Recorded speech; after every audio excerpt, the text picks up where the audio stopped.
dar cuenta, los tres temas están aquí dados. Básicamente es la estimación de la diferencia entre dos medias, pero tenemos tres variantes. Cuando se desconoce la varianza, pues tenemos cuando son varianzas iguales y cuando son varianzas diferentes, ¿verdad? Y el tema normal, por decirlo así, es donde tenemos todos los datos poblacionales conocidos y es simplemente de poder inferir algunos y de aplicar la fórmula, ¿verdad? Entonces, en el caso de la fórmula las vamos a analizar correctamente para que ustedes se den cuenta de la diferencia. Por ejemplo, vamos a empezar por el primer tema, el que ustedes ven aquí arriba. Si ustedes se dan cuenta, la fórmula no es más que mucho de lo que hemos visto del teorema del límite central, ¿verdad? Solamente que, si ustedes recuerdan, en la unidad pasada vimos una distribución donde el punto central pues era la diferencia de las dos medias, como en el caso de aquí. Pues es ese mismo tema, ¿verdad? Es ese mismo tema.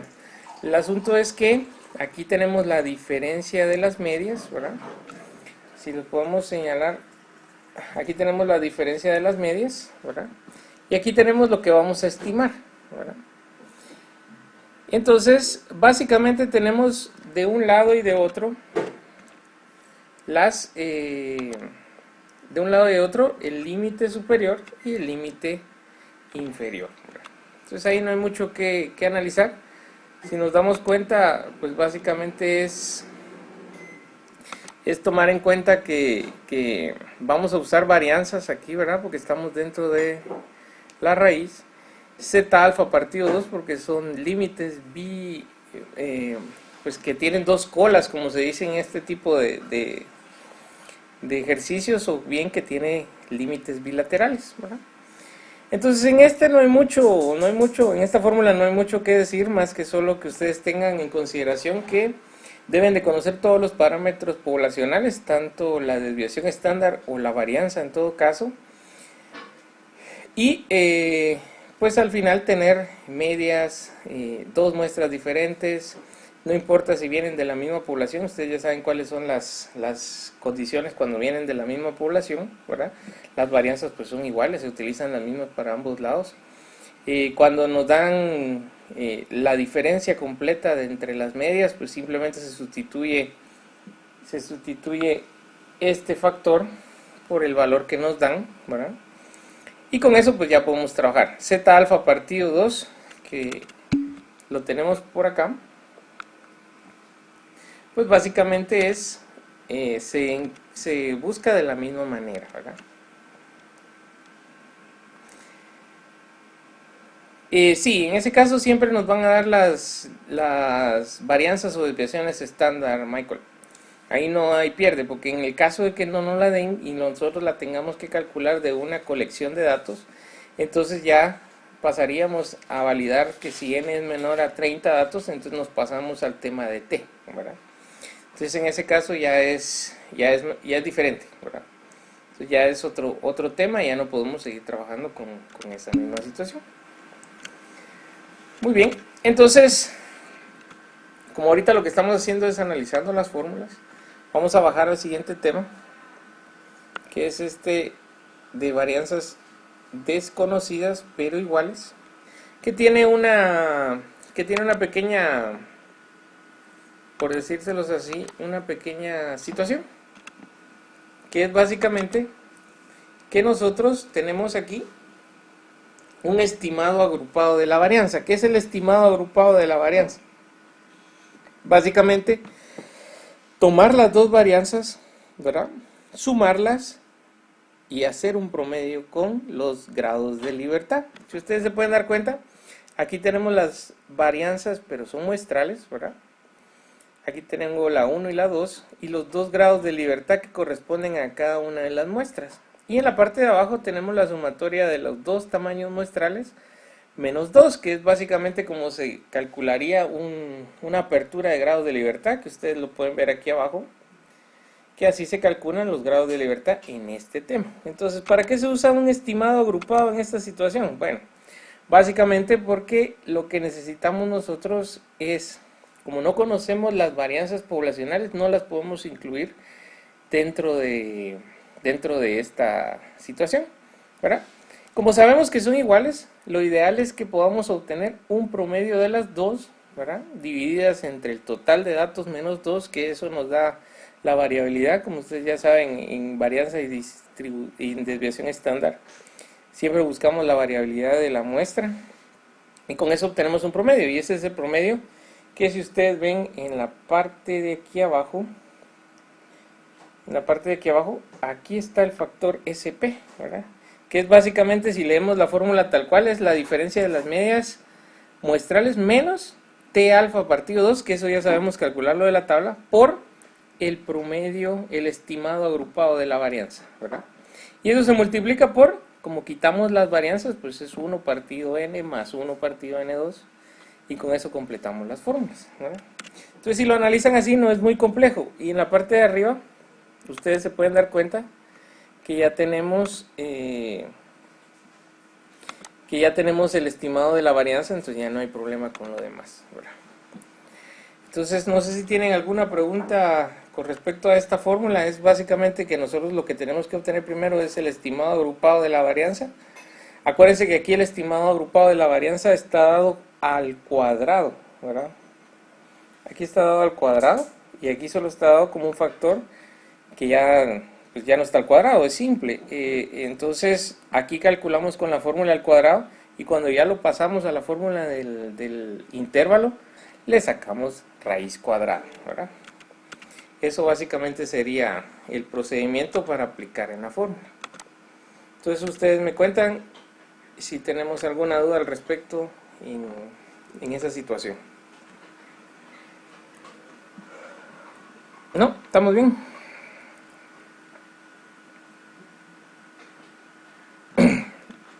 Muy bien. Saúl ya se fue otra vez. Muy bien, entonces vamos a... Sí, o sea que cuando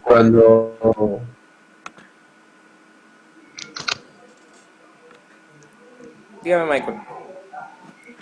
Cuénteme, Michael.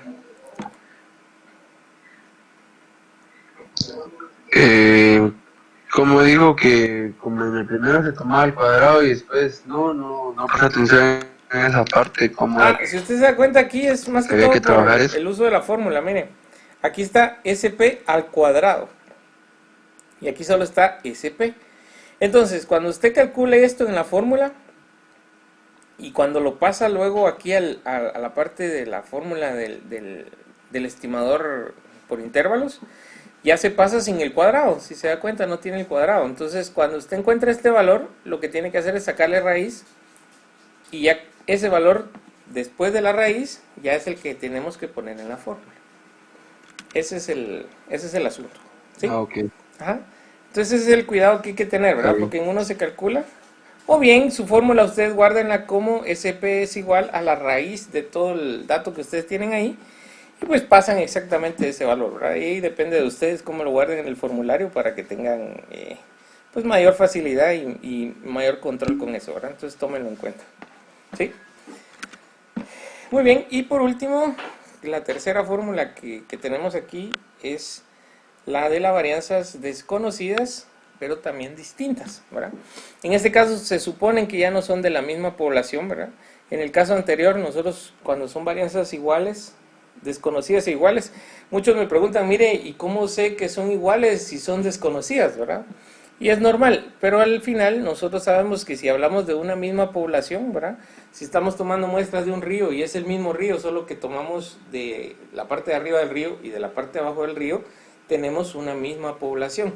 Aunque no conozcamos la varianza, sabemos que es igual, ¿verdad? Y en el caso de que las varianzas desconocidas y distintas es porque vienen exactamente de que vienen de dos poblaciones diferentes, ¿verdad? Esa es una de las diferencias más notables de esta situación.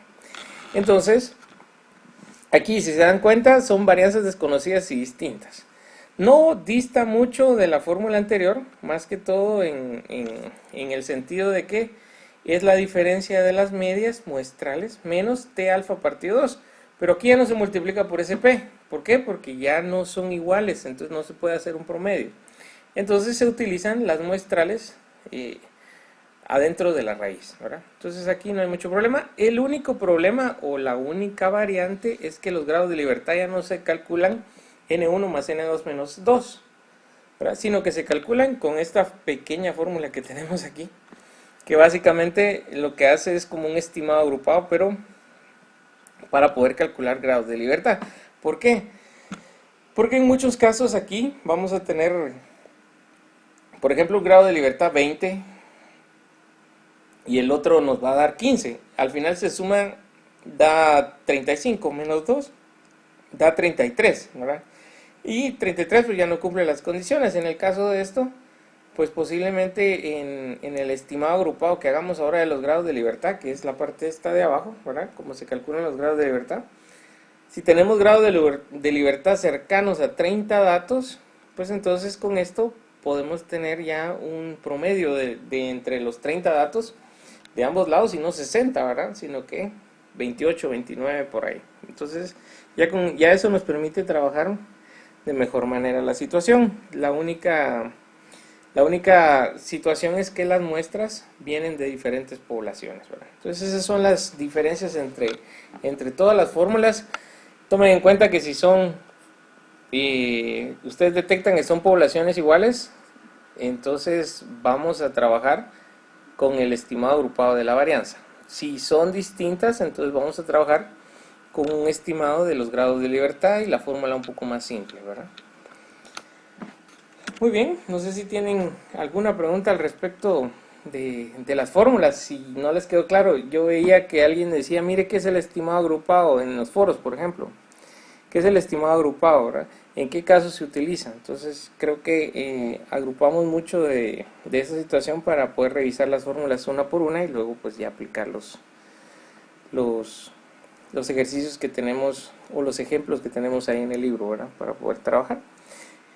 La metodología va a ser la misma esta semana, ¿verdad? Yo el día de mañana o más tardecito ya les dejo los ejercicios que hay que entregar para la siguiente semana, ¿no?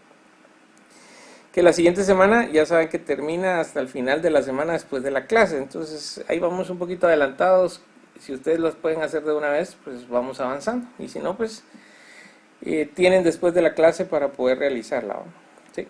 Entonces la misma situación el jueves, vamos a tener una clase cortita para hacer un par de ejercicios para ver cómo lo realizamos. Posiblemente algún día no tengamos una clase de estas y no regresamos rápido todavía a las clases, entonces vamos a programar alguna otra situación, ¿verdad? Entonces ustedes me cuentan, ¿quedó claro lo de las fórmulas? ¿Ya podemos empezar a hacer ejercicios o quieren que repitamos alguna otra situación?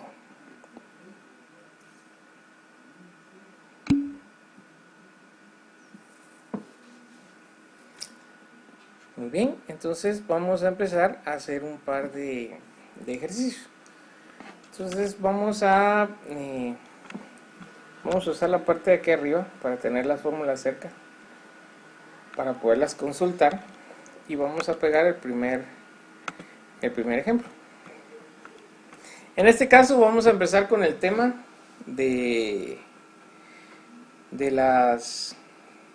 el tema simple, por el tema de Z, por decirlo de esa manera, ¿verdad? Entonces vamos a tomar este ejemplo que tenemos en la página 286 y lo vamos a resolver. Vamos a ir viendo qué es lo que tiene y entonces qué podemos hacer por él, ¿verdad? Muy bien, entonces si alguien me ayuda a leer ahí para que ustedes también estén activos y no se van a dormir, o por lo menos saber si están despiertos. A ver, ¿quién quiere leer? Se llevó a cabo un experimento donde se compararon dos tipos de motores, el A y el B. Se midió el rendimiento de combustible en millas por galón. Se realizaron 50 experimentos con el motor tipo A y 75 con el motor tipo B. La gasolina utilizada y las demás condiciones se mantuvieron constantes. El rendimiento promedio de gasolina para el motor A fue de 36 millas por galón y el promedio para el motor B fue de 42 millas por galón. Calcule un intervalo de confianza del 96% sobre mu B y mu A, donde mu A y mu B corresponden a la media de la población del rendimiento de millas por galón para los motores A y B, respectivamente. Suponga que las desviaciones estándar de población son 6 y 8 para los motores A y B, respectivamente. Gracias, Andrea. Si ustedes se dan cuenta, ahí lo que nos están pidiendo en el ejercicio es comparar dos motores, ¿verdad? Como nos están dando las desviaciones estándar de la población, automáticamente nosotros decimos, bueno, conocemos las desviaciones, entonces no volteamos a ver los otros dos temas y nos centramos simplemente en que vamos a utilizar las fórmulas que vienen con Z alfa partido 2, ¿verdad?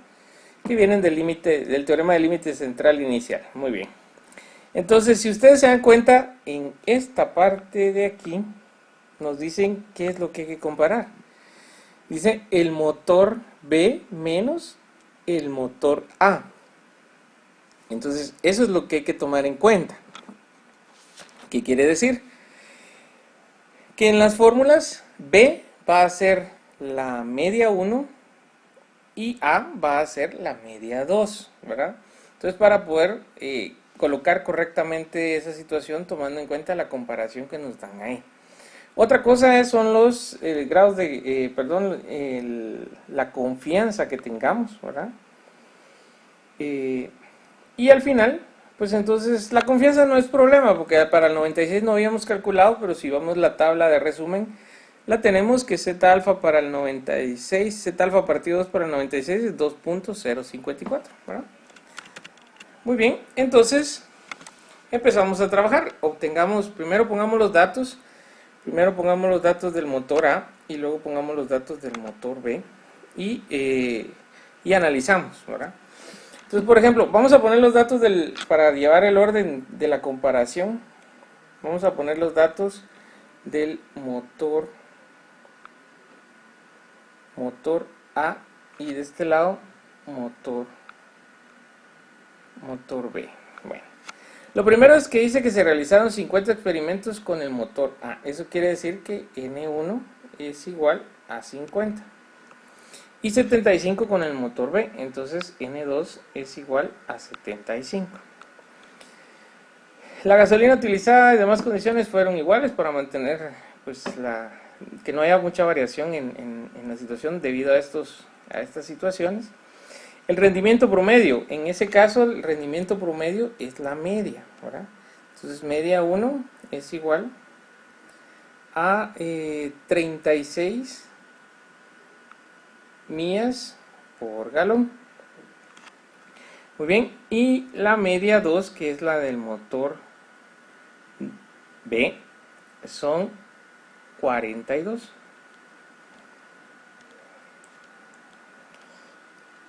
Muy bien. Y entonces calculamos un intervalo del 96%.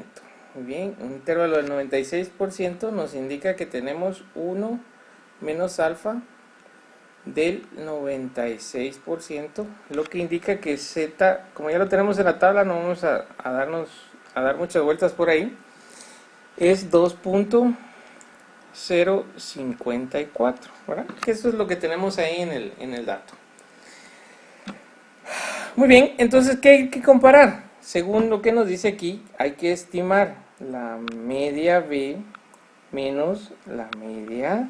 ¿Para indicar qué? ¿Qué motor rinde más? O bien, si el motor B rinde más que el B, o al revés, ¿verdad? Entonces, desde ahí de la comparación podemos sacar cualquiera de esas dos conclusiones y de ahí va a depender nuestra razón al final. Muy bien. Teniendo en cuenta ya todos los datos, vamos a poner la fórmula por cuestiones de espacio, no vamos a poner el intervalo completo, pero vamos a empezar a trabajar con el límite inferior, ¿vale?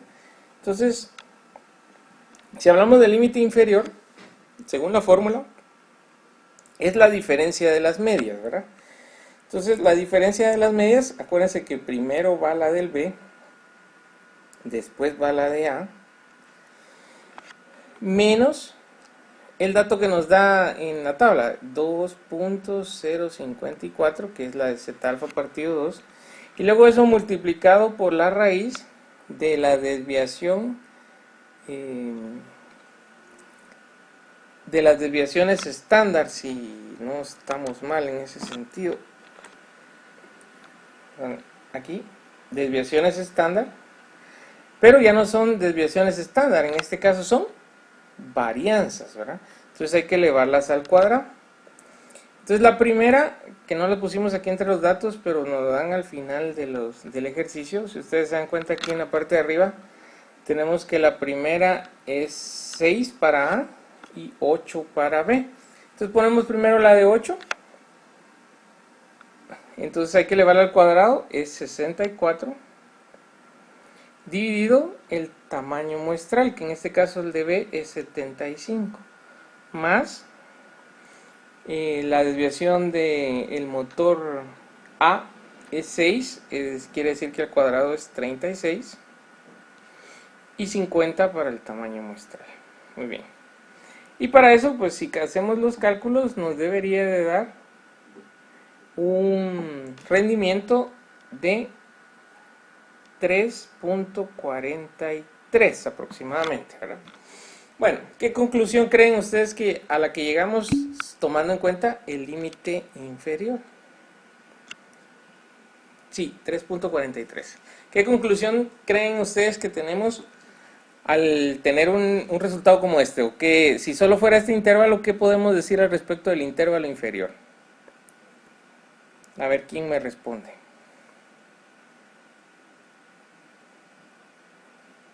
¿Qué creen ustedes que significa el 3.43?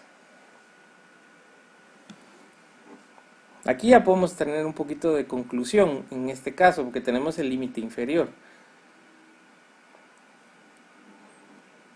¿Qué creen ustedes que tenemos con ese 3? ¿Que está fuera? No, ahí no estamos comparando, por ejemplo, si está dentro de la distribución, fuera de la distribución.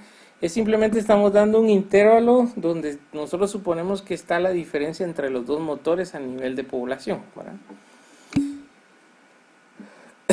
No tenga pena, Saúl, aquí le estamos grabando la clase para que lo pueda consultar al principio, así que no tenga pena. Entonces, ¿alguien me dice? Bueno, si ustedes se dieron cuenta al principio, lo que nosotros estamos comparando es el rendimiento de combustible entre dos motores, ¿verdad? Entonces, si aquí estamos nosotros, entre el rendimiento es 3.43, pero entonces, ¿quién rinde más? ¿El motor B o el motor A?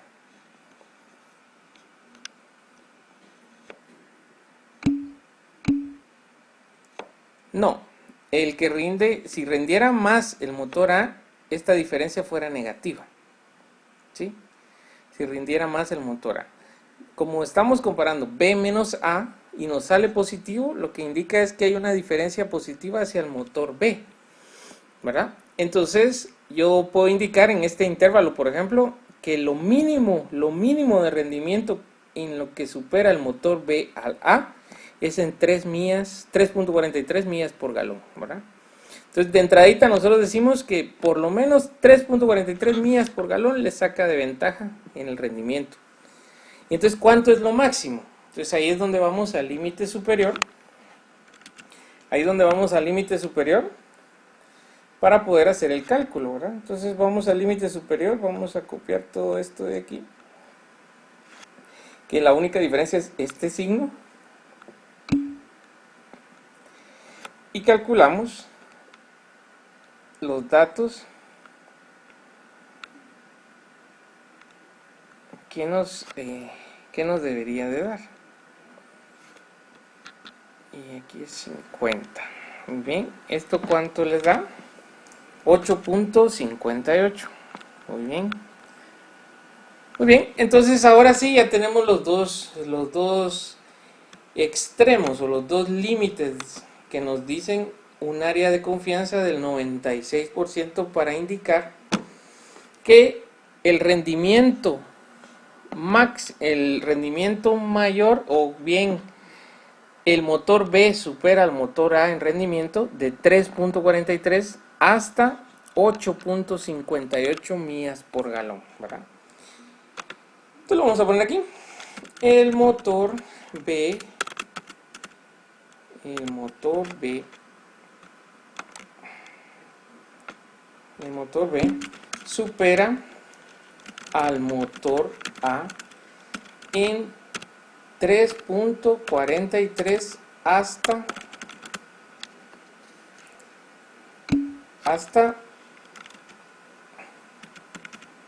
8.58 millas por galón con el 96% de certeza en la estimación. Muy bien. Eso es lo que hay que hacer.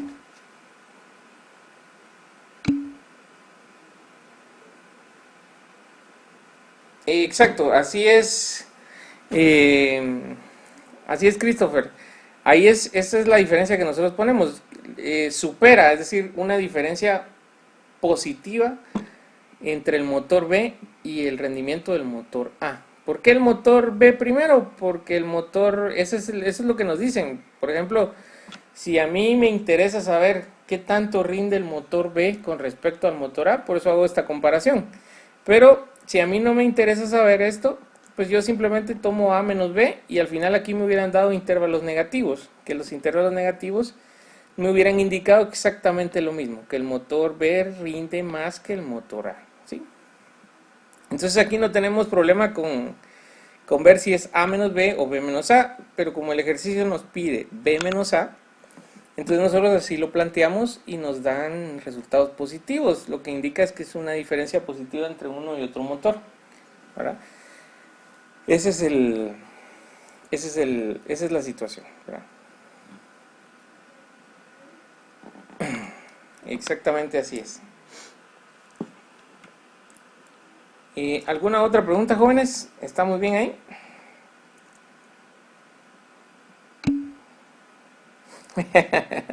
Muy bien, Michael.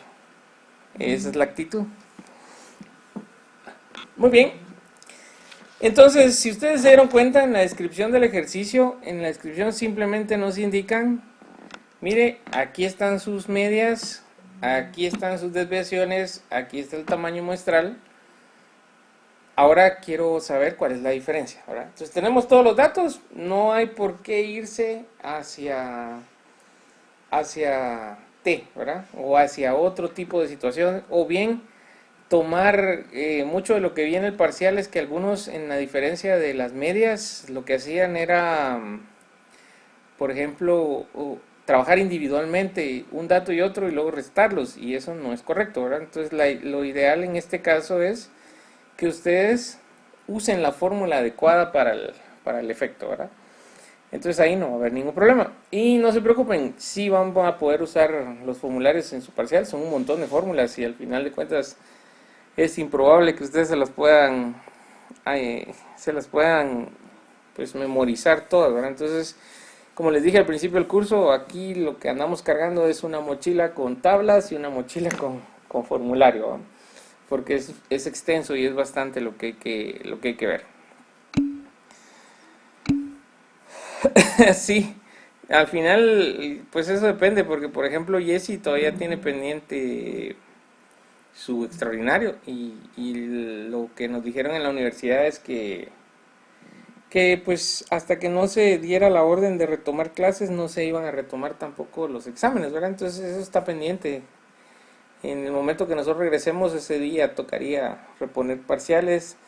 Seguramente si nos pasamos de la fecha del segundo parcial en esta misma situación, si volvemos y regresamos, entraríamos directamente a los parciales, ¿verdad? No autorizaron parciales en línea, entonces por el momento todavía no, ¿verdad? Entonces seguimos en la espera. Esperemos que no pase esto a mayores y que podamos retornar todos bien y en calma.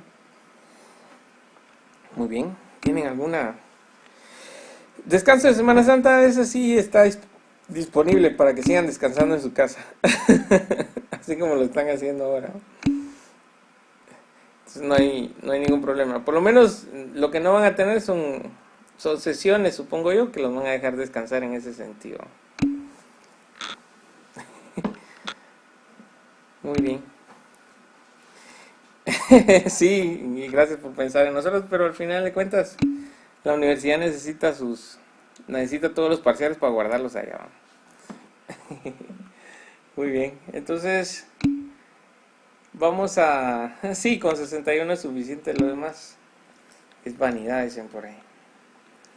Muy bien, entonces vamos a hacer otro ejercicio. Ustedes me dicen a qué se acopla, ¿verdad? Entonces básicamente este ejercicio tiene una descripción como de media página y nosotros tenemos que ver qué es lo que nos están diciendo.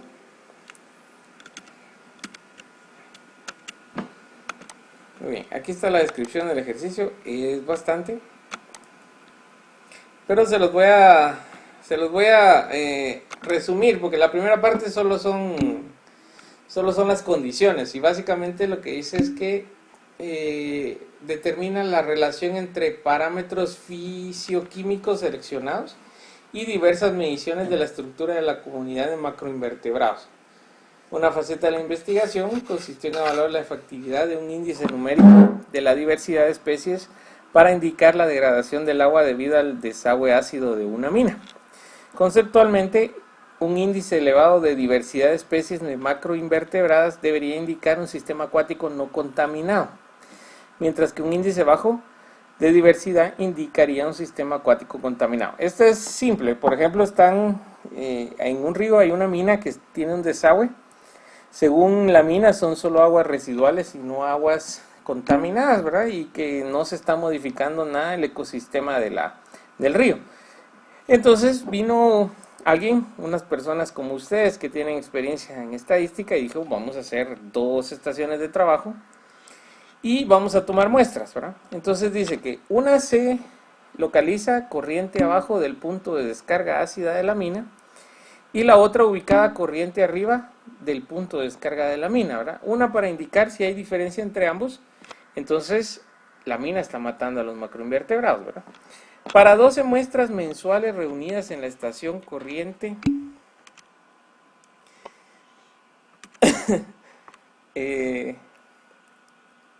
corriente arriba, para 12 muestras mensuales reunidas en la estación corriente abajo, el índice de diversidad de especies tuvo un valor medio de 3.11 y una desviación estándar y se dan cuenta aquí la desviación estándar fue tomada de las mismas muestras, es muestral, ¿verdad? Mientras que 10 muestras reunidas mensualmente en la estación corriente arriba obtuvieron un valor medio de 2.04 y una desviación estándar de 0.448.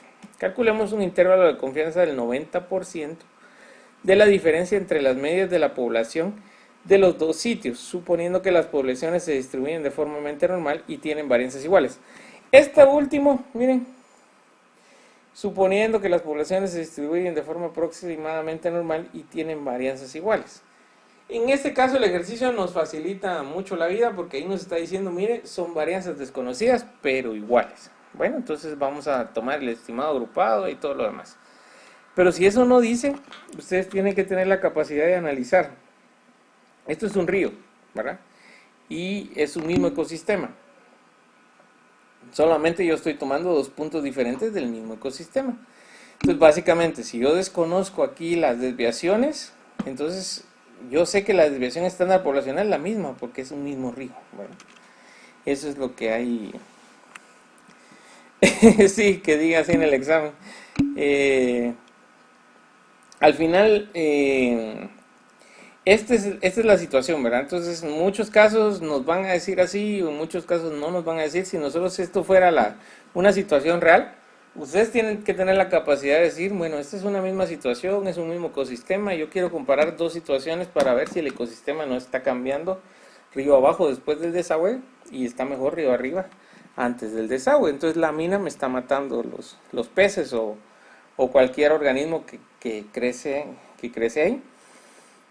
Y entonces yo tengo que tener la capacidad para indicar, bueno, esta es una situación donde tengo una misma población, no conozco los parámetros poblacionales, necesito estimar las diferencias, entonces uso este tema, ¿verdad? Esa es la situación.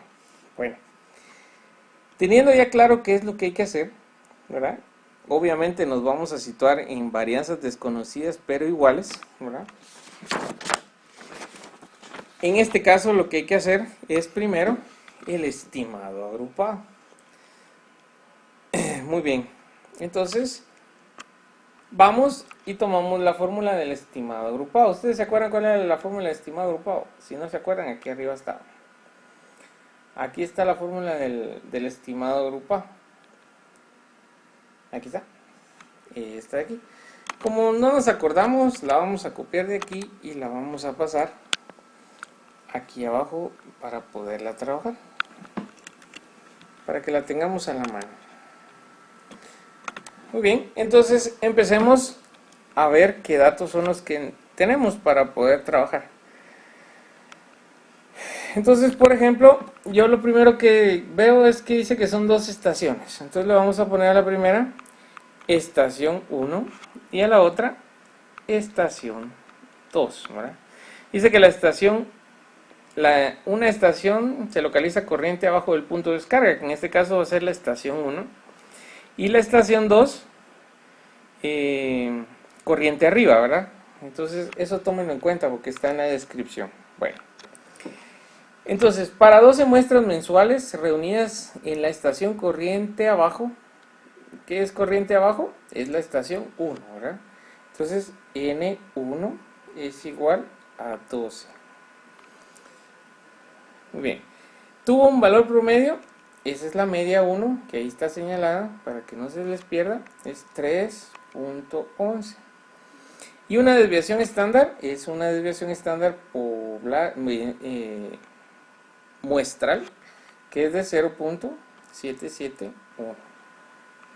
Bien, esos son los datos. Y ahora 10 muestras, eso quiere decir que N2 es igual a 10 reunidas mensualmente en la estación corriente arriba. Tuvieron un valor medio y eso es la media 2 de 2.04 y una desviación estándar de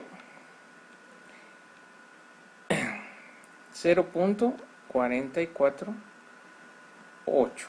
Muy bien.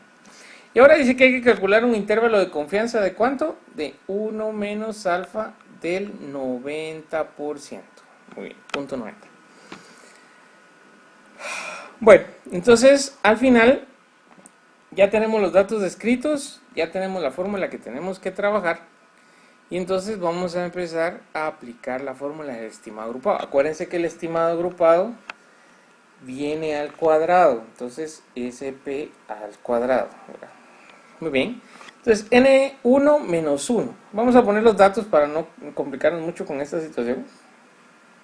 Entonces aquí es 11 por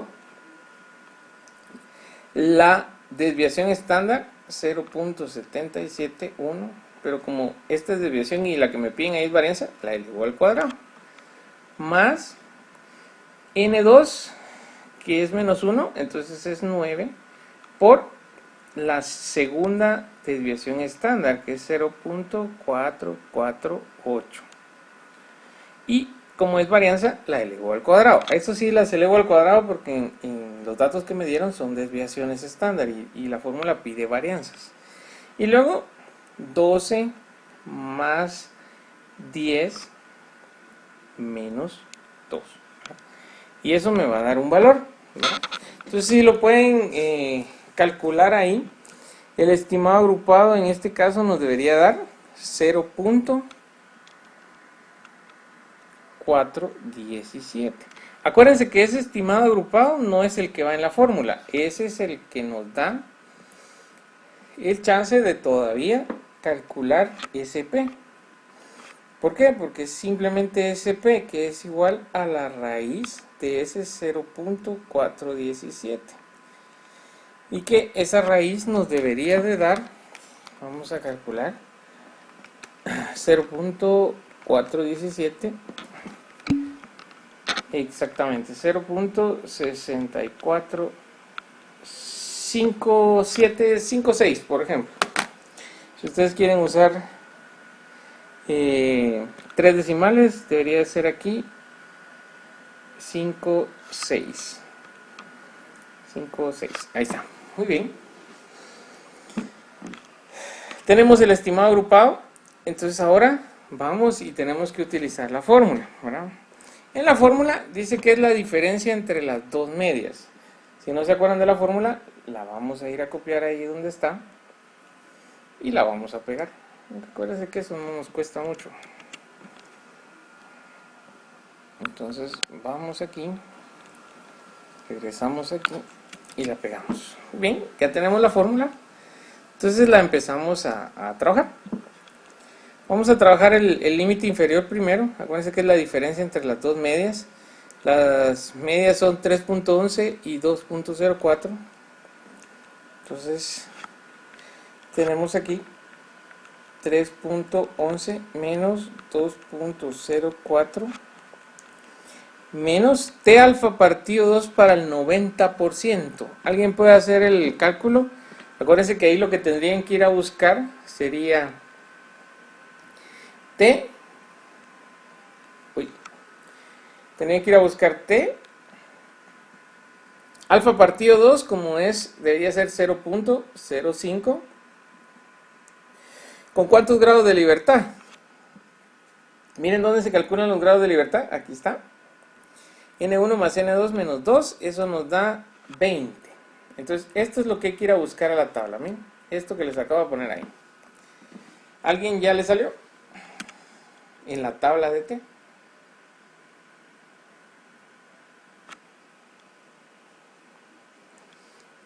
A ver si se acuerdan cómo buscarlo, ¿verdad? Bien, se acuerdan porque ahí está la anotación. Muy bien, Michael. Ese es el valor. 1.725. 1.725. Muy bien.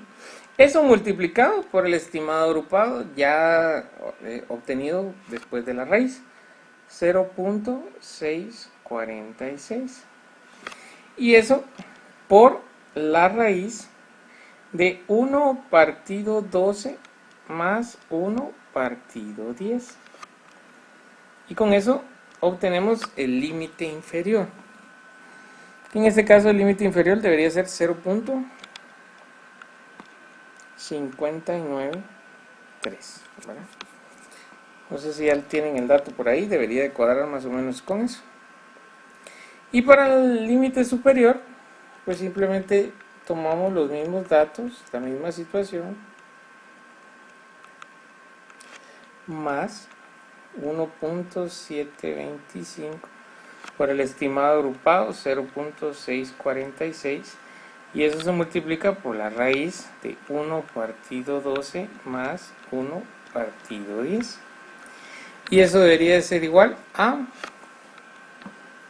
1.54. 1.547. Muy bien. Y entonces en la razón, ¿qué es lo que vamos a poner? ¿Qué es lo que creen ustedes que vamos a poner? Aquí no quiero que me pongan que la diferencia es entre esto. Yo quiero que me escriban o que me digan ¿está contaminado o no está contaminado? Eso es lo que a mí me interesa. No me interesa que la diferencia entre la estación 1 y la estación 2 es 0.549 hasta 1.50. Eso no me interesa. Me interesa saber si está contaminado o no está contaminado. ¿Qué dicen? ¿Está contaminado o no está contaminado?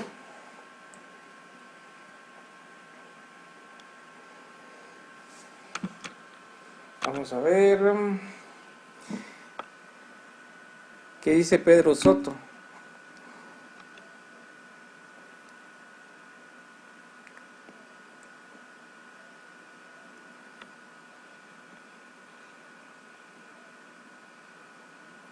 ¿Quién es Pedro Soto ustedes?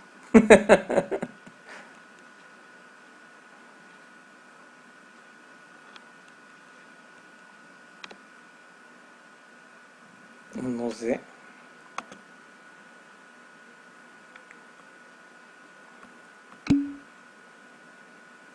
Ha de ser. Tenemos un intruso.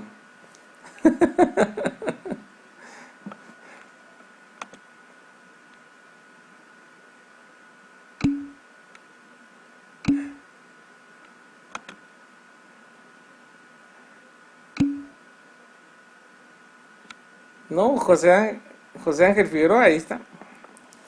Bueno, dejemos que Pedro Soto siga escuchando la clase y nosotros veamos qué es lo que nos interesa.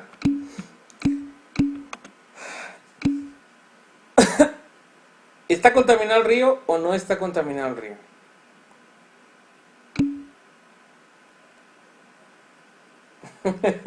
Sí. Entonces, usted dice que no. Bueno, ¿alguien más dice que no? Michael dice que sí. ¿Qué dice Andrea?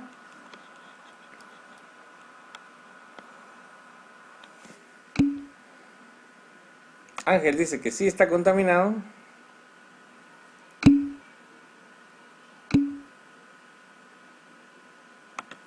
Muy bien, entonces analicemos qué es lo que nos están preguntando y demos una respuesta. Miren pues, vamos aquí a la parte de arriba y según el ejercicio dice que el índice elevado en la diversidad de especies macroinvertebradas indica un sistema acuático no contaminado. Ahora analicemos.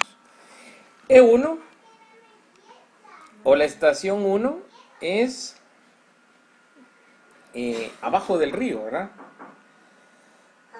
La estación 1 es abajo del río, ¿sí? O sea, es decir, donde está el punto de descarga, hacia abajo. Lo que quiere decir es que si está algo contaminando, debería estar contaminando en esta estación. Y esto es río arriba, ¿verdad? O sobre la parte de donde se está haciendo la descarga. Bueno, entonces, si yo vengo y lo que hago es comparar de donde están haciendo la descarga de las aguas residuales con donde no está la descarga, y yo obtengo una diferencia como la que obtuve aquí, ¿verdad? Porque eso es lo que estamos comparando. La diferencia que obtuve aquí es positiva, miren, es una diferencia positiva para ambas. Lo que quiere decir, y sin lugar a equivocarnos, o bien con el 90% de confianza, podemos indicar, y así lo vamos a poner, con el 90% de confianza, 90% de confianza, podemos afirmar que la mina no está contaminando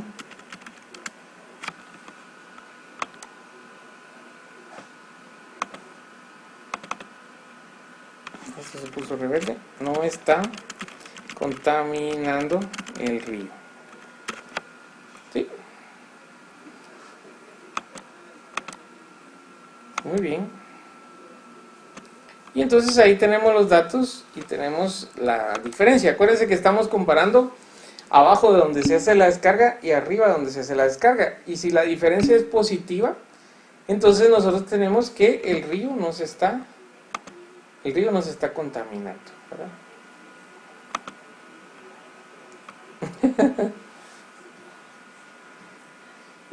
Sí, si fuera así, ¿cómo supe que no se está contaminando? Por ejemplo, mire pues, vamos a hacer un dibujito.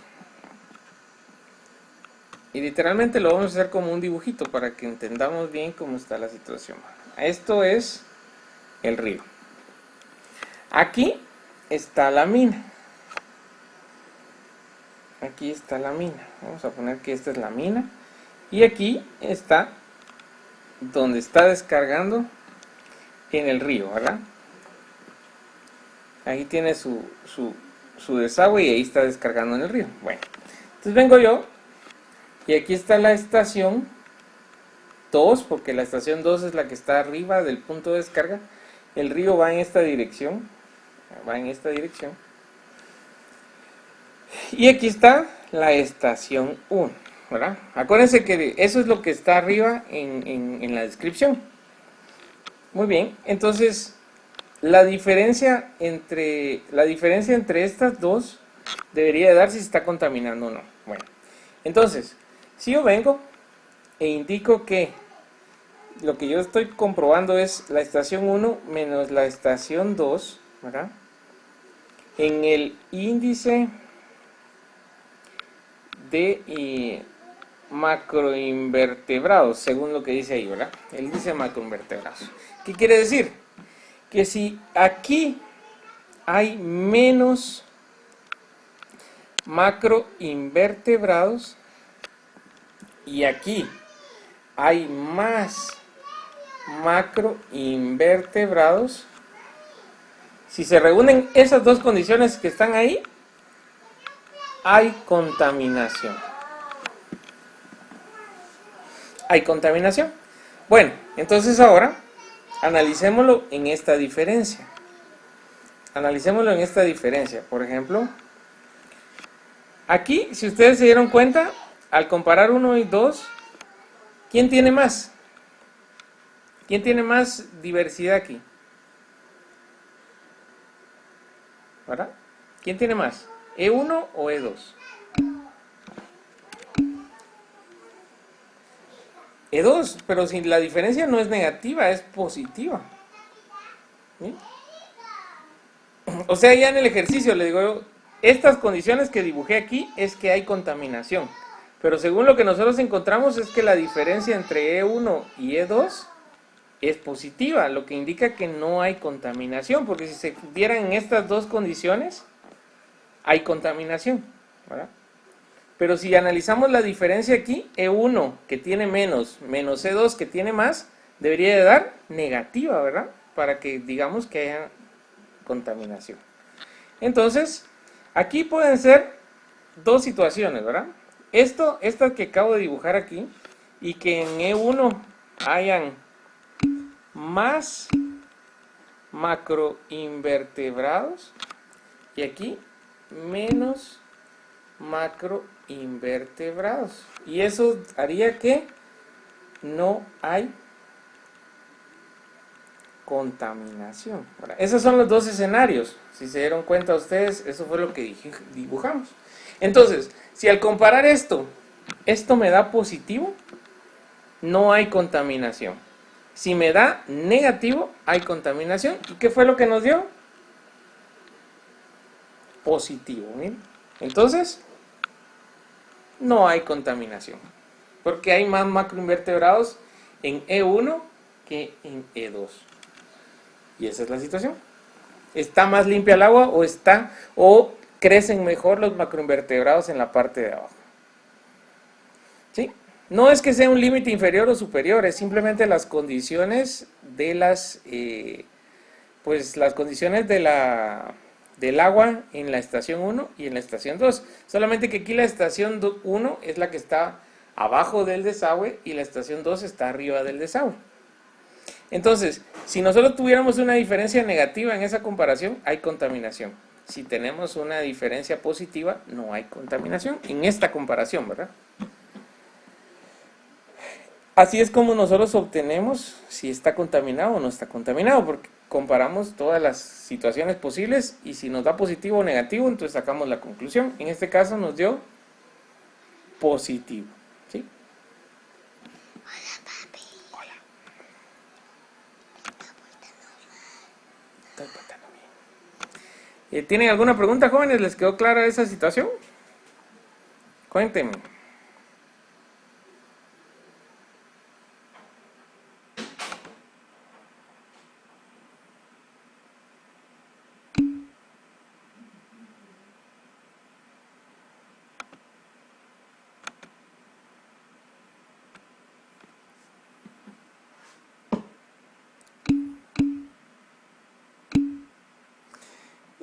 No, Michael, E1 es una estación, por ejemplo, es una estación donde se está haciendo la muestra.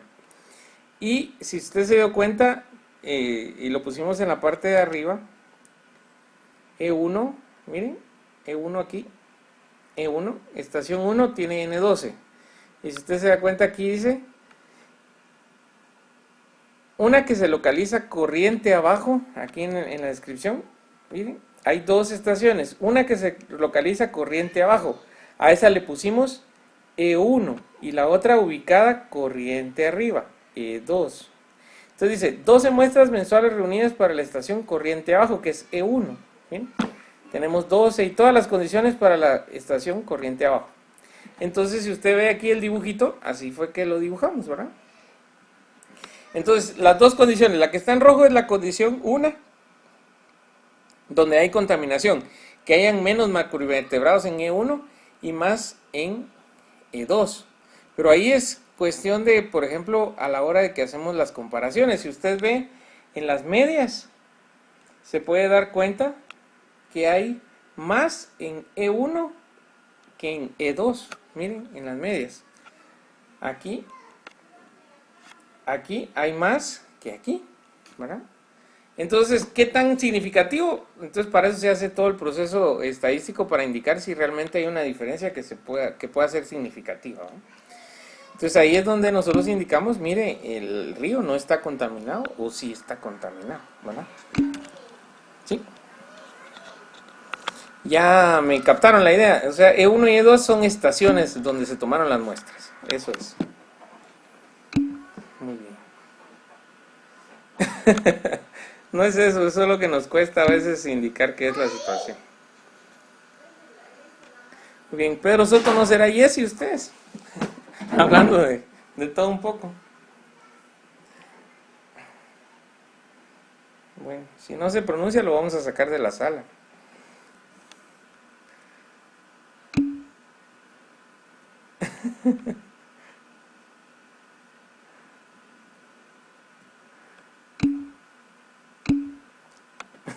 Sí. Muy bien. O dejó a alguien ahí cuidando la clase en lo que él hacía otras cosas. Muy bien, jóvenes. Entonces, para terminar, vamos a hacer un ejercicio con la otra situación para que ustedes ya se vayan tranquilos a hacer su tareita que les voy a dejar para la siguiente semana. Entonces, bueno, ahí tenemos eso. Lo del agua es interesante, se dan cuenta, no hay que sacar conclusiones que fueran más entendibles por la mayoría de personas, porque por lo regular ustedes los van a contratar para que puedan obtener una muestra o una conclusión a partir de un proceso estadístico, ¿verdad? Entonces lo ideal es que nosotros podamos hacerlo así adecuadamente. Muy bien, entonces vamos con el siguiente ejemplo. Es este ejemplo que tenemos aquí.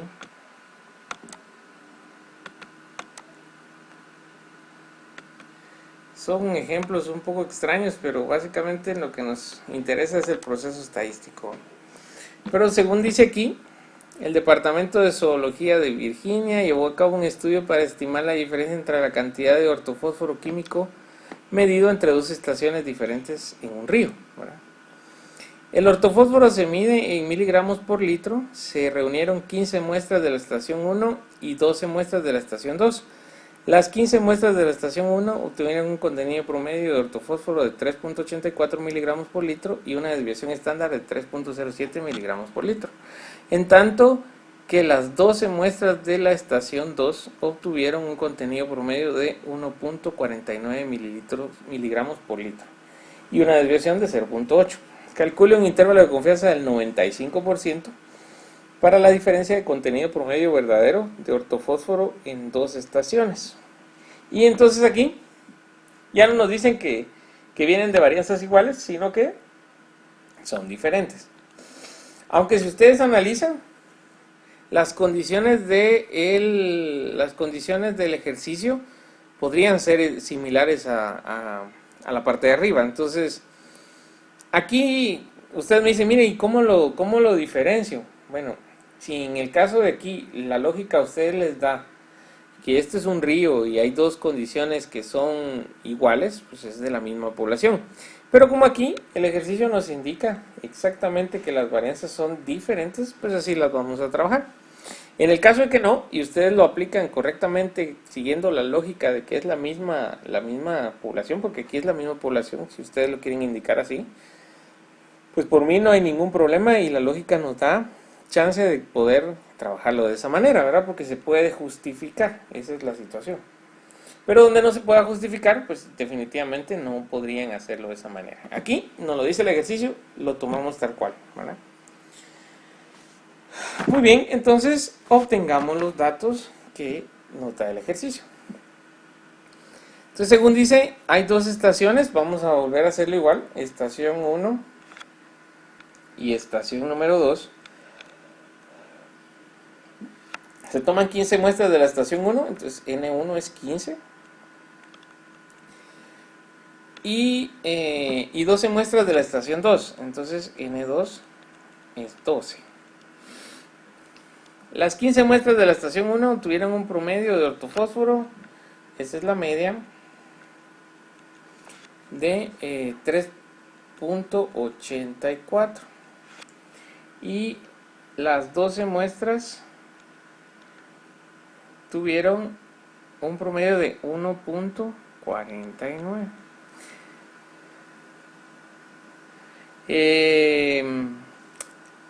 La desviación estándar de la 1, que es S1, es igual a 3.07.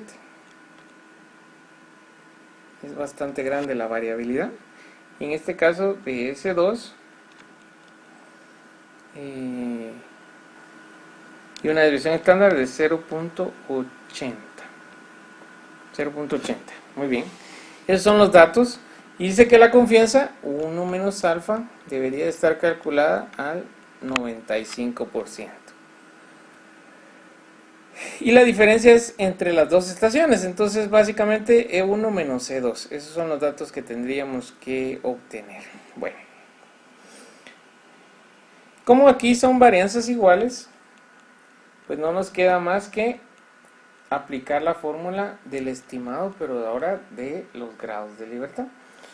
Entonces vamos a ir a traer la fórmula.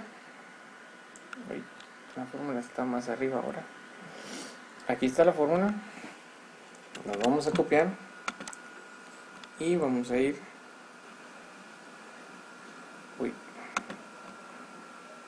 Para que vean todo lo que tenemos ahí en el pizarrón.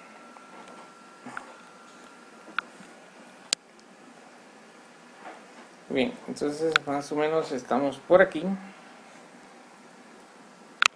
Y vamos a pegar aquí las fórmulas para que las tengamos aquí para la consulta. Las consultas necesarias. Muy bien, entonces ahora sí, ya que tenemos aquí las fórmulas y tenemos los datos, lo primero que hay que hacer es sacar los grados de libertad o bien trabajar directamente con la fórmula. Solamente que nos vamos a detener porque miren, los grados de libertad son necesarios aquí, ¿verdad? Entonces lo ideal es que trabajemos con la fórmula de los grados de libertad. Entonces apliquemos la fórmula de los grados de libertad, que es la que tenemos ahí a la vista y que dice V es igual a, y empezamos a poner. Solo tengan cuidado que es varianza 1, varianza 2, N1, N2. Entonces tengan cuidado porque en algunas se cruzan y en algunas otras es N1 y N2, ¿verdad? Entonces vamos con lo primero. La primera es, acuérdense que las que tenemos ahí son desviaciones estándar, ¿verdad? Y lo que necesitamos nosotros son varianzas. Entonces vamos y aplicamos la fórmula tomando en cuenta esto. Por ejemplo, la primera, 3.07, acuérdense que esto hay que elevarlo al cuadrado porque es una varianza. Partido, ¿cuántos grados de libertad tiene? ¿Cuántos? El tamaño muestral son 15. Vamos a tomar esto por acá, si no nos va a dar espacio. Y más 0.8 o 0.80 al cuadrado dividido 12 y todo eso al cuadrado. Esa es la primera parte. Ahora la parte de abajo, esa es un poco más larga. Vamos a empezar poniendo los corchetes donde corresponden. Entonces aquí es 3.07 porque es la desviación estándar 1 al cuadrado partido 15. Y todo eso al cuadrado dividido n menos 1, que en este caso es 14. Y cerramos el corchete. Más abrimos el corchete. 0.8, que es la desviación estándar 2, esto va al cuadrado porque es varianza de lo que nos piden, dividido 12, y todo eso al cuadrado dividido 11. Y sacamos la raíz porque es n-1, ¿verdad? Muy bien. Teniendo todo eso, esa pequeña fórmula que es un tanto complicada, lo que les aconsejo aquí para el uso de la calculadora es que ustedes puedan obtener numerador y denominador y corchetes por aparte, ¿va? Y luego ya ponen los tres números correspondientes en la división o en la fracción para que no se vayan a confundir. Porque si lo ponen todo en la calculadora, a menos de que sean muy buenos con los signos de agrupación, pues no les va a salir, ¿verdad? Ahí sí va a ser un poco complicado. Entonces la idea es que lo puedan trabajar de manera separada. Entonces, ¿cuánto nos da? 16.3. Bueno, acuérdense que estos son grados de libertad. Los grados de libertad no tienen puntos decimales. Aquí sí usamos la regla básica de aproximación.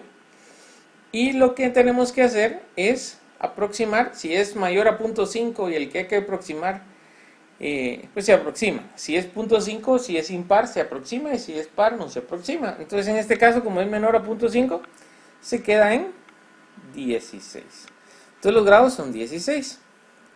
Entonces, ¿qué hay que ir a buscar a la tabla según los datos que yo tengo aquí? Que es 0.95. Acuérdense que es alfa partido 2. Entonces, tengo que ir a buscar a la tabla. El valor lo vamos a poner aquí en notación T 0.025 porque es 0.05 partido 2. ¿Y cuántos grados de libertad? 16. ¿Y cuánto nos da en la tabla? Según ese valor. ¿Cuánto nos da? ¿Alguien que tenga su tabla por ahí?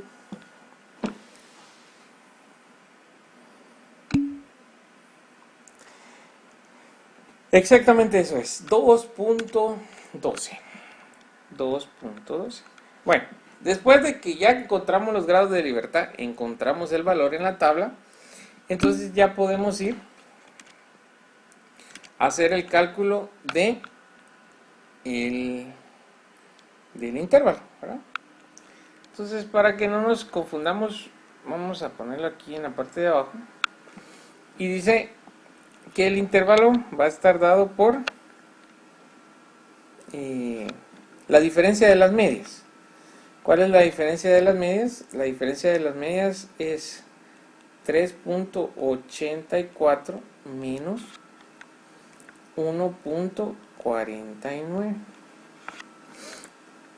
Menos porque es el intervalo inferior. 2.12, que es la parte de T alfa partido 2. Y la raíz multiplicado por la raíz de, en este caso, 3.07. Esto hay que elevarlo al cuadrado, ¿se acuerdan? Porque son varianzas y aquí tenemos desviaciones. Dividido 15. Más 0.8 al cuadrado dividido 12. Muy bien, ahí está. ¿Alguien que pueda hacer el cálculo por ahí? ¿Cuánto nos da?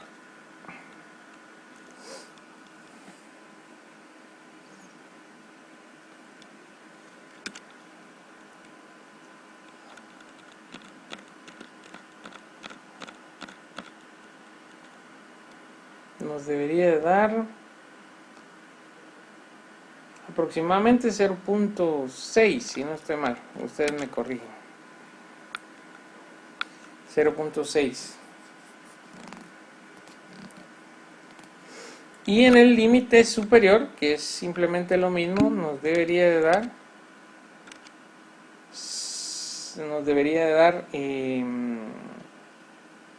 4.1. 4.1, exacto, 4.1. Ese es en el límite superior. Que simplemente cambiamos ese signo más por uno menos por uno más, ¿verdad? Es el límite superior. Muy bien, entonces, ¿qué conclusiones? ¿Qué conclusiones podemos tener? Es 0.6, Michael. Tal vez alguna situación ahí no tomó correctamente. ¿Qué creen ustedes? ¿Qué obtenemos de respuesta aquí? Aquí nos está indicando si hay más o menos, cuál es la diferencia entre las dos. Eso es lo que nos está diciendo.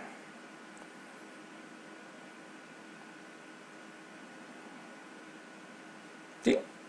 Entonces aquí es simple porque no nos está pidiendo que nosotros digamos si algo está contaminado o algo hay menos. Básicamente es que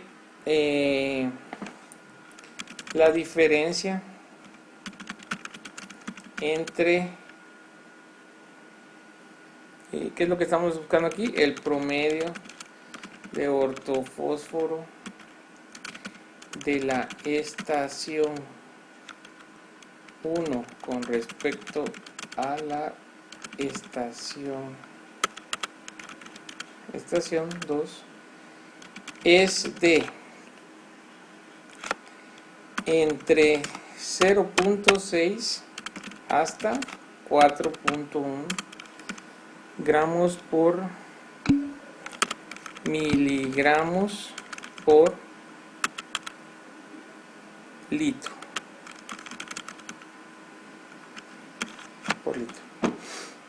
Y pues ponemos ahí con el 95% de confianza en los datos, ¿verdad? Eso es.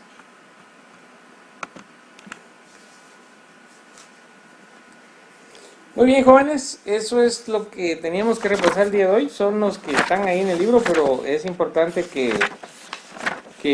pues entendamos correctamente qué es lo que estamos buscando para poder entender correctamente también las conclusiones que podamos sacar, ¿verdad? Que eso es lo interesante en esta situación. Bueno, vamos a pausar aquí la clase porque la estábamos grabando. Ya después se las hacemos llegar por medio de YouTube.